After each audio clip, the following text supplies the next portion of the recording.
Unapozungumzia matunda fresh, ni yale matunda ambayo yametoka moja kwa moja katika mti na kuyatumia aidha kwa kumenya ama mengine waweza kula ukiwa na maganda yake.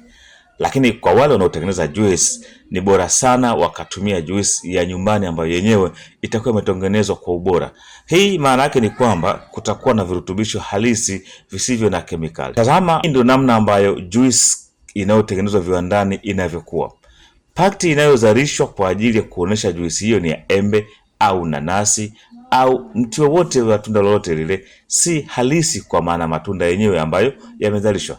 70% mpaka 80% ya mazao yanayozalishwa kama juisi za viwandani yanatokana na kemikali zinazotengenezwa, ikiwemo ladha mbalimbali.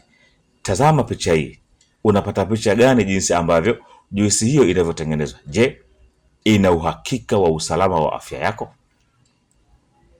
Tunza afya yako kwa kula matunda halisi ama kula juice iliyotengenezwa wewe mwenyewe nyumbani, ukiwa unapata virutubisho sahihi ya vitamini husika kwa ajili ya matunda.